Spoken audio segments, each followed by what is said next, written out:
Hello, how's it going? And this is the live questionathon. Okay, so without further ado, I will open up the discussion feed and we'll get into it. Okay, so yeah, it's gonna be great. This is the third live questionathon I'm doing, and we have some meaty questions to get to. So I'm quite happy about that. I like having a decent array of questions to really sink my teeth into, you know. So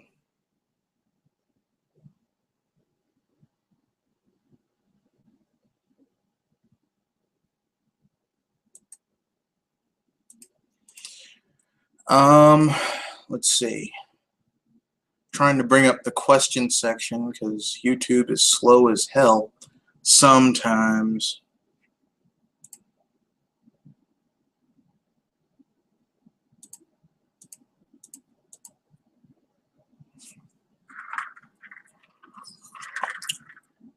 This is gin and vodka. It's very good. Okay, then I'm going to answer these questions from newest to oldest, and we'll start with question number 1. Comes from Morphball, and the question is, if you had to fist fight any character from Super Smash Brothers to the death, who would I fight? And I can pick from any Smash roster. I'd do Pichu because he'd be easy to beat. Like, I just curb stomp him and it'd be over. The second question comes from Morphball.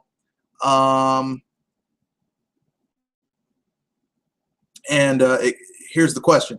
I was having a discussion about the early stages of the video game crash we were in, and the dude I was talking to thought that Xbox would die, Sony would be scratched, Nintendo would die, PC indie devs would rise, and current third parties would die. What do you think about this guy's opinion? I don't know why he thinks Sony would be. Let me put it this way. The video game crash we're in right now is happening very slowly because there's just too much other stuff involved with it. It's not like it was during the early 70s or during the 80s, the early 80s, because there was a crash before the Atari crash. There was a crash before that. And, you know, that kind of just happened and it was quiet. The Atari crash is the one you hear about because Atari had gotten so big that, like, when they crashed, it took a lot of other gaming stuff with them. But this modern crash, we're already seeing it happen. It's happening slowly but surely. Slowly but surely, this modern crash is happening. And I mean, you know, that's just the way it is. Now, being said, you might ask, what does that mean? What does that mean? Well, okay, first of all, like I said, we're already seeing a crash in the video game market. And what we're seeing is we're seeing a lot of the smaller, mid-level studios are getting eaten up by the bigger ones, which means variety is getting shot to hell. The Xbox division of Microsoft has not made any money for the 13 years it's been around. Like actual hard cash, no profit. They haven't made their money back. They've lost money every year on that division. Now, Microsoft has hid this by basically saying that, ooh, we've got Android patents, and those are rolled up into the entertainment division, which is rolled up, which is kith and kin with the Xbox division. But really, they haven't made any money off of the Xbox as a system. So, yeah, I think that the Xbox One will be Microsoft's last home console. I think this is the end of it. They're washing their hands of it. I think that even with the huge price cut they're doing with the Xbox One right now, I don't think it's going to help the Xbox because they're still like they weren't making on the money on the hardware when it was $500. Then they did a price cut, so they're really not. They got rid of the Kinect, but I mean they had to make that. They had to make the system. You get what I'm saying? And now they're cutting it another $50 on top of it just for the next 2 months. Even if it explodes in sales, they're still screwed. So, I mean, what are you going to say? You know, what are you going to do? So the Xbox One will be Microsoft's last console. Sony, their last, what we think of PlayStation console is going to be the PlayStation 4. Their next peak console is going to be a streaming device like a Roku or a Google TV or Chromecast or Apple TV. You're going to hook it into your television or to your computer, and you'll be able to play your games like that. Like it's not going to be a console per se, or at least that's what Sony wants to do. They want to turn gaming into a service. Nintendo's going to be fine. Yeah, Nintendo's going to be fine. Mostly because Nintendo's business model, despite all the bullshit people give them, their business model works. See, they build an audience, and you have to buy their shit in order to play their shit. And their games aren't going to be the most their systems aren't going to be the most powerful, but they're going to be solid, reliable, not energy guzzlers.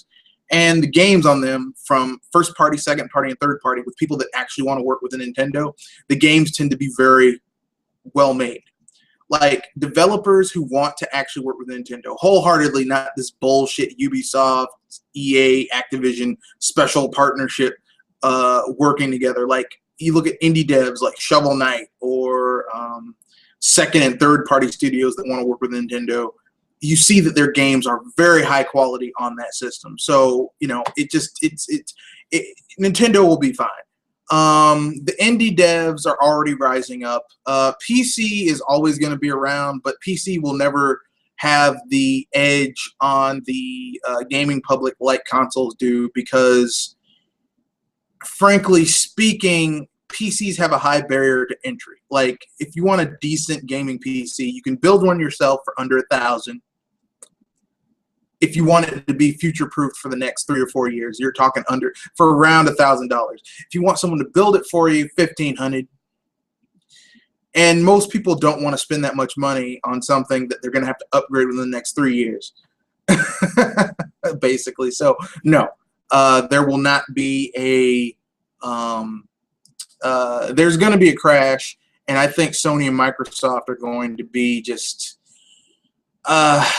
They're not going to be in the console market. Sony's probably going to release a streaming device that you're going to plug into your TV and have like a LAN, kind of like the Vita TV is now, except beefier, and that's going to be their PS5.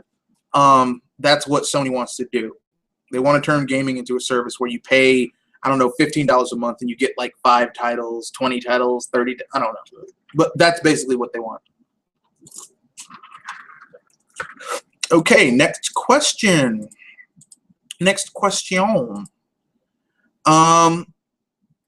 So that's what I think. Yeah, that's what I think about the next crash. This next question comes from Lupusilo or Lupusilo. I'm sorry if I butcher your name, man. Most of the games I have for PS3 and Nintendo DS are RPGs. They're mostly made by NIS, Sega, Atlas, Axis, Gust, and a few others. There are tons of them. They're just not as advertised as they were in the 90s. Okay, that wasn't a question, dude, but okay. This next question comes from the Real Gamer 001. Question: why are you so scared of Shokio, Black Bond, a Video Game Lover 58, and The Wall 200? Why not debate them and show them who's boss? Well, as far as Shokio and Black Bond go, Shokio I have no personal problem with. I just don't like a lot of his content and how he presents his ideas. Black Bond tends to, I've actually had quite a few comment debates with him, and actually he's a pretty level dude, except for the fact that if you say something that he doesn't agree with, instead of him attacking your stance, he attacks you personally. And in a debate, that is not how things are supposed to go. So basically, I don't want to deal with aggravation, drama, and divisiveness, which is what Black Bond tends to perpetuate. So basically, I do not deal with either of those two people. As far as Video Game Lover 58 goes, he tends to do a lot of e-stalking, like coming to the comment section and of various podcasts that I'll do, and that's a little creepy. So, I mean, I'm afraid, like, I don't like e-stalkers following me around. That's a little creepy to me. So, yeah. Also, this is live with the Google chat, so if you want to submit a question, you can by clicking on the Q&A app in the video, and I'll try and answer your questions as soon as humanly possible. And the last person, VWall200. VWall200 tends to be a troll, and basically, like, here's the thing, okay? I have nothing against people not agreeing with my stances, okay? People don't agree with me all the time. Hell, I have a girlfriend, okay? I'm used to having people not agree with me. But when you start being trollish and just saying junk just to be rude, then, I mean, it's no longer a discussion. It becomes people slinging mud. And like I said, I don't need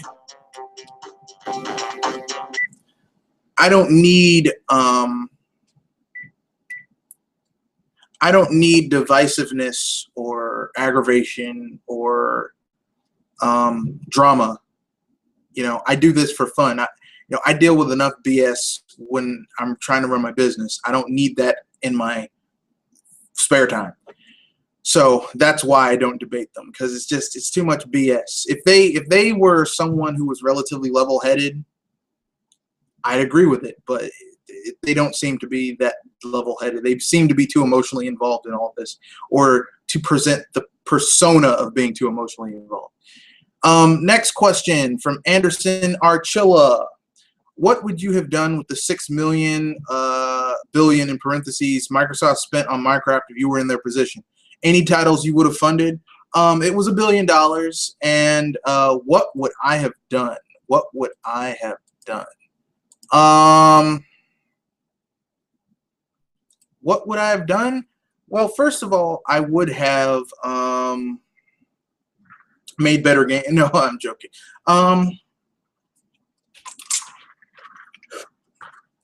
Sorry, rather than buy Minecraft, I would have spent money on making what would I have? I would have spent the $6 billion on internal studios, and if Microsoft didn't want to spend money on their internal studios, I would have taken, like, instead of $6 billion, I would have said, here's $5 million, here's $5 billion. I would gather, like, I would take $1 billion and give it to, like, maybe 5 high-level indie studios or high-level independent. Yeah, five high-level independent studios to make 5, like, high-quality exclusives for the Microsoft's system, and say, here's $1 billion, make us an exclusive. Like, you can make it into a franchise if it sells over 1 million units on our system, exclusive to our system. Boom. Yeah, that's what I would have done instead of buying Minecraft, because, I mean, I know what Microsoft is doing. They're trying to, they know that the Xbox One will be their last Xbox, so they're trying to get IPs that they can kind of shift over to their inevitable shift to Windows Live, games for Windows Live, like bringing that back.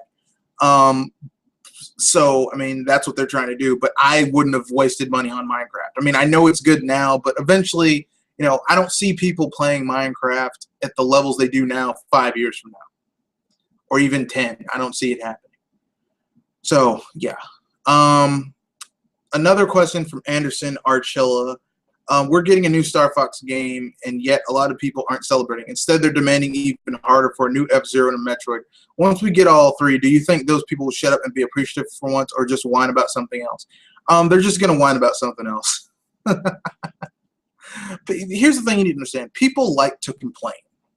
It's cathartic for them. People like to, so-called quote-unquote Nintendo fans like to complain about Nintendo because, I mean, Nintendo is like the old reliable of video gaming. Yeah, you don't get every franchise, every console gen from them, but generally speaking, the games you get from them that are directly from them are high quality, have fun, have tons of replayability. You can go back and play years after the game comes out, and they're just as good.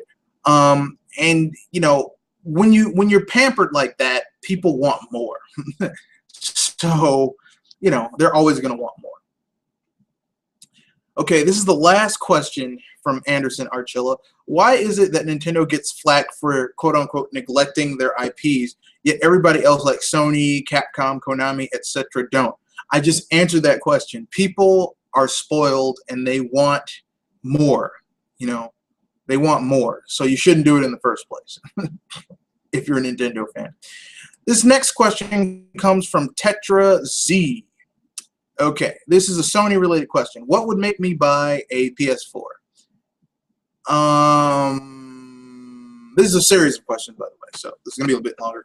What would make me buy a PS4?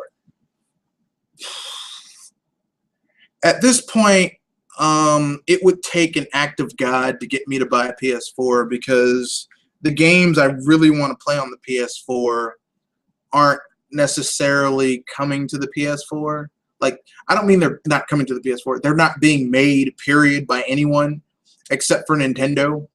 So I'm just not gonna buy. I'm just not gonna buy it. I'm just not gonna buy it.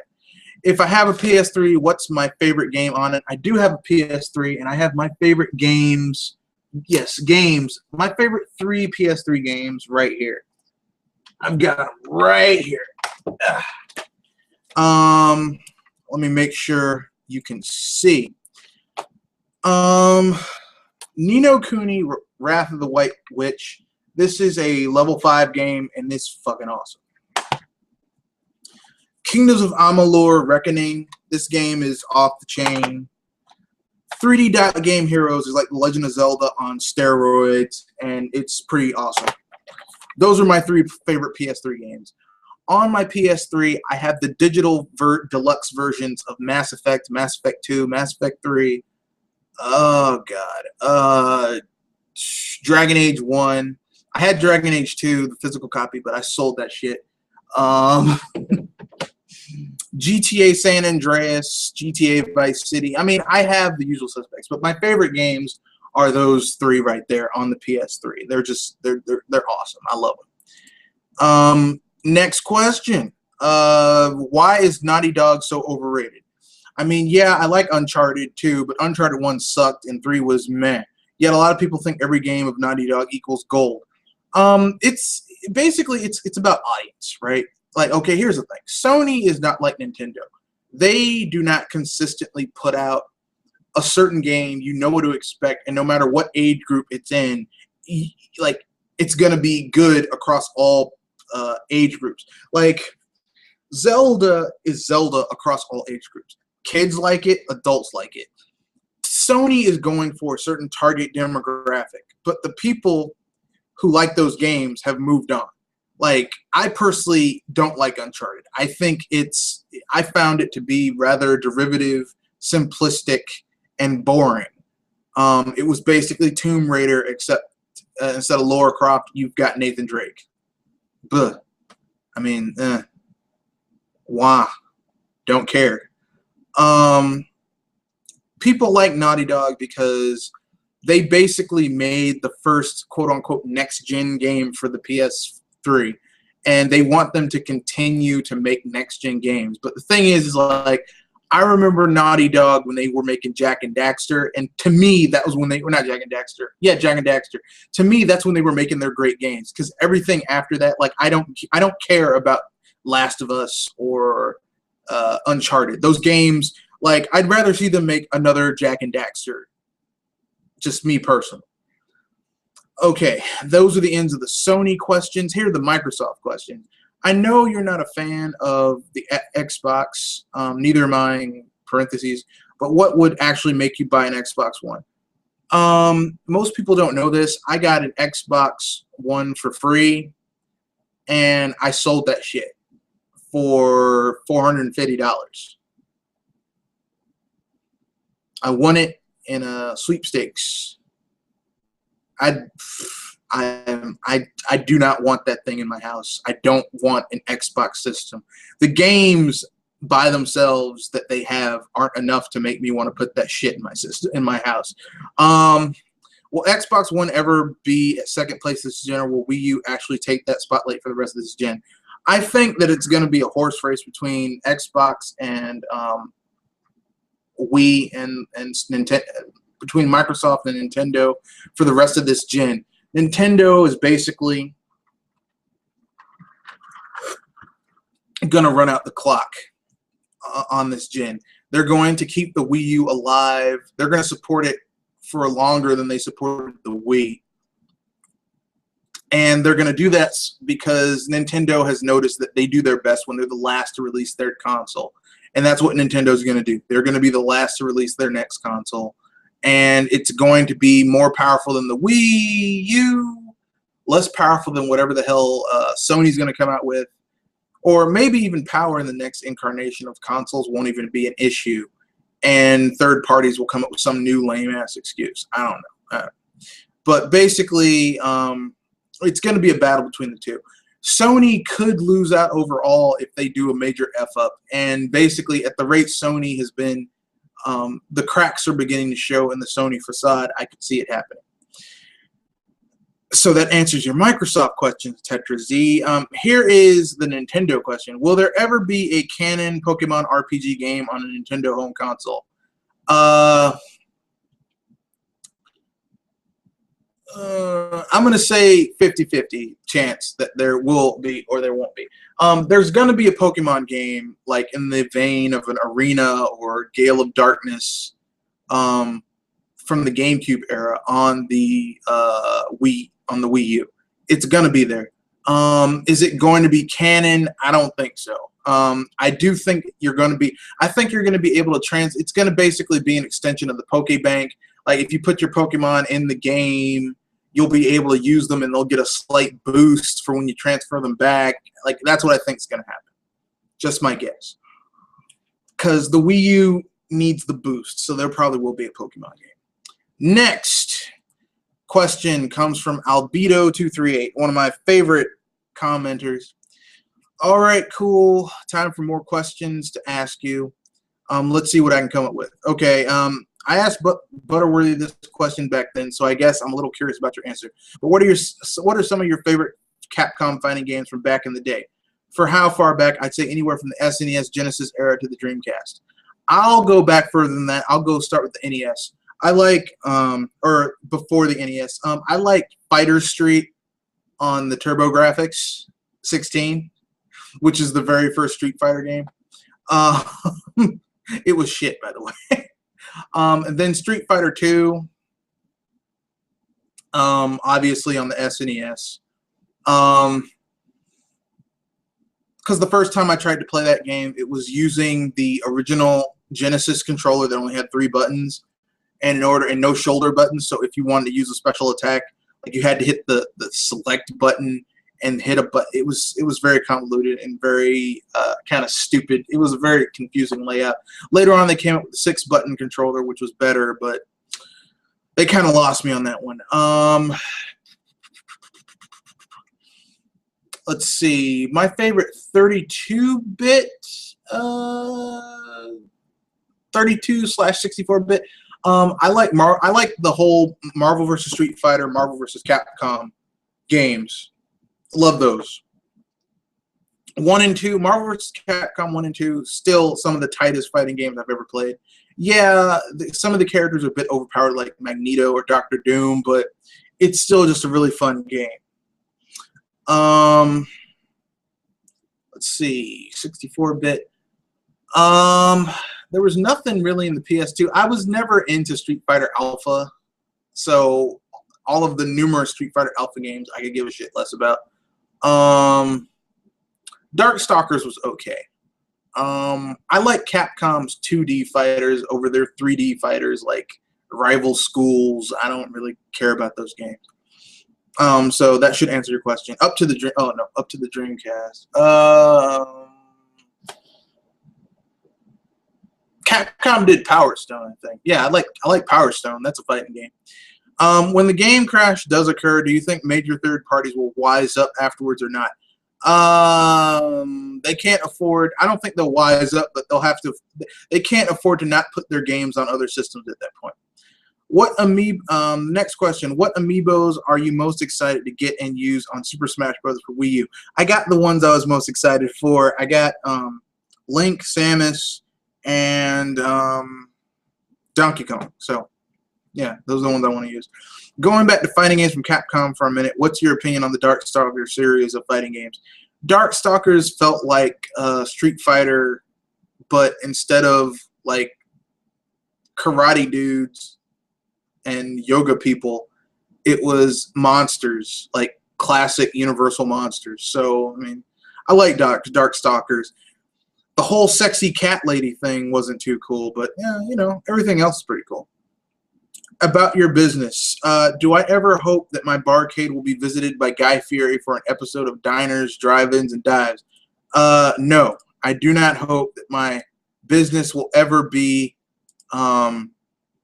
visited by Guy Fieri, because he scares me. That dude he's so sweaty, he looks like he's about to pass out from a heart attack at any second. After the downturn Square Enix has taken, do I still have hope for Kingdom Hearts 3? Funny story about me, I've played all of the Kingdom Hearts games, including the handheld ones, and I don't really like Kingdom Hearts. In terms of Kingdom Hearts 3 being good, it could be good. It could be better. Like, here's the thing. At this point, if they just manage to maintain, like, for a game that's been in development for 8 years, I don't think Kingdom Hearts 3 is going to be too good. I think that unless you're a huge fan of the franchise who's stuck with them, you'll probably be disappointed. Because games that stay in development for that damn long tend to suck when they finally come out. Okay, next question. If Super Smash Bros. For Wii U does well, hell, it should, since we know Super Smash Bros. For Nintendo 3DS has done extremely well. Do you think it will convince Capcom to revive Mega Man for at least an appearance in Marvel vs. Capcom 4 should one ever come about? I think Capcom is going to revive Mega Man, but not in the way people want or think. Okay? Because Mighty Number 9 is coming out, and they got to do something because people want Mega Man.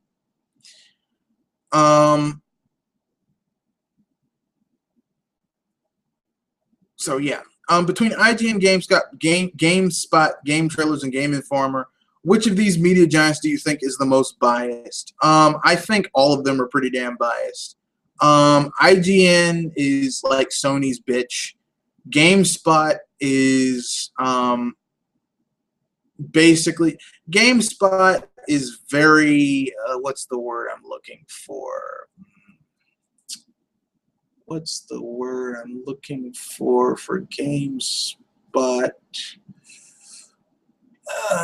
GameSpot has a lot of trolls who are very anti, like, one console over the other, or PC people who are just, we're better than everyone else. And GameSpot's very troll heavy. Game Trailers used to be cool, but it kind of lost its way. And Game Informer is just, I mean, they try too hard sometimes. Finally, which of these platformers do I prefer? Ghost and Goblins or Maximo?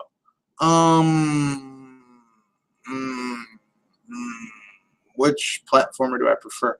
It depends on how I'm feeling. It depends on how I feel. See, here's the thing. Ghost and Goblins has always been a tough as nails game. Even the one on the NES was tough. The one in the arcade was tough. The one on the SNES was tough. Ghost and Goblins has always been just friggin' tough. Sega Genesis, doesn't matter. It's just a tough game. I've beaten Ghost and Goblins twice in order to get the true ending.